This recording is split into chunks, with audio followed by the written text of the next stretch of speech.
inni sibiilaa ta'uu akka beeku duba. Hawaasa Oromoo dhiisii Birhaanuu Julaa ani qofti ni gaaf. Hawaasa Oromoo dhiisi.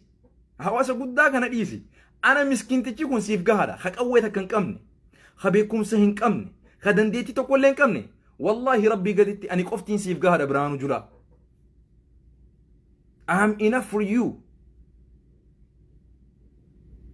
Sigalee ummata kiyyaatti akkasi dhaaddachuu hin dandeessu osoo lubbuudhaan jiru. Hin dandeessu. No way. Birhaanuu Julaa. Birhaanuu Julaa dirri irratti wal agarruu yoo barbaadde. Qawweedhaan hin dhaaddatiin. Hin dhaaddatiin qawweedhaan Birhaanuu Julaa. Ani humnaan sitti hin dhaaddadhu. Leenjii siif hin kenna. Dirri irratti wal agarru leenjii siif kenna akkatti ummata kee itti gabbaatee dubbatu qabduufi. Yoom ummata keetii dubbatu qabda. Sigalee yoomi forsiidhaan ka fayyadamuu qabdu. Forsii ummata irraa si dhufe kamtu jira. Ummanni qawween qabu barumani keenya. Sagalee qofa qabnaa bar tokkummaa qabna. Tokkummaa keenya kanaatu hirriba sin dhoowwe bar. Takka Oromoon akkana tokkumteen beetu. Daran tokkoomsitanii bar. Muslimaa fi kiristaana waliif fira gootan duraanis walitti fira. Walitti nu beeysitanii bar. Walitti tokko nu gootanii bar. Oromoon kiristaanaa fi waaqeffataa fi islaamni kiristaanni dara walitti ititeen sin jee bar. Dara walitti baqneen sin jee bar. Tokkummaa keenya durirra cimsineen sin jee bar billaa aleek. Kana hubadhu ifitti nu kakaastan. Ifitti nu kakaastanii sin jee abbaa. Birhaanuu Juloo. Calm down. Take it easy. Ummata keetitti hin dhaaddatiin kun fafa. This is unprofessional. General Birhaanuu Juloo. Please. Mana barumsaa galiitii yoom haadhaa fi abbaa keetitti akkamitti dubbatta. Ummata keetitti akkamitti dubbatta. Ummanni ati kabbaatee dheeddatu kun qeesii, abbaa gadaa, ayyoo, hooyyoo, abboo. Ummata akkasii dhaaddattee bar. Ummata qawwee takka illee hin qabne. Ummata garaa baatii sagal si badhatee si guddise. Ummata bar qoloo nyaataa biddeena si nyaachisetti dhaaddattee bar. Ofii qoloo nyaatanii nu guddisanii bar abbootiin keenya. Qoloo nyaatanii biddeena bitanii deemanii garbuu boqqolloo jimaa gurguranii timaatiin gurguranii dachii qotanii tiraktara malee ummata akkasiitiin akkamitti dhaaddatta billah aleek. بارك الله فيكم. نندي من وانجا دبين برهانو جلوتن دران إنه ما بيتا. It's very sad. نموت كنا أمتك كنا بيجارن جاني في دورك زي كائن. أمتك كنا خناتو بيجي ولبوا سجرابر خنابر ركون خنابر.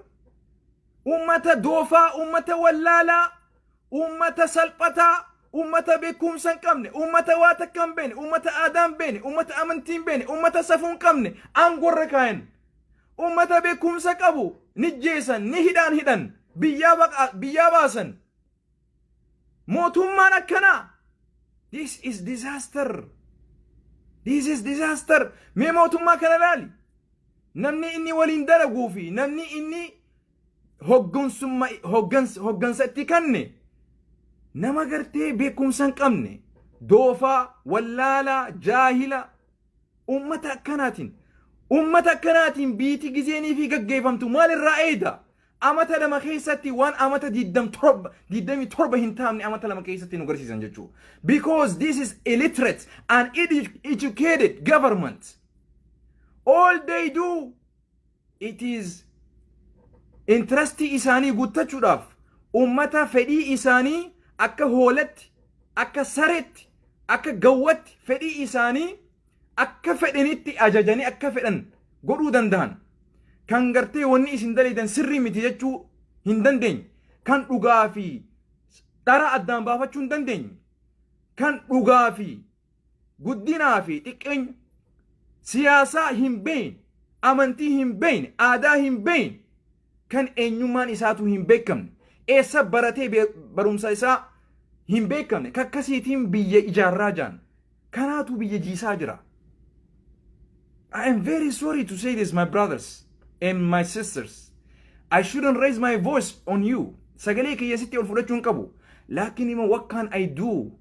I am burning inside. Keessa kiyya gubachaa jira.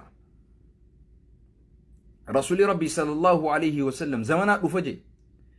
Zamana wallaalaan itti gaafatamummaa fudhatee ofiifillee if balleessee namallee balleessuu taa'u.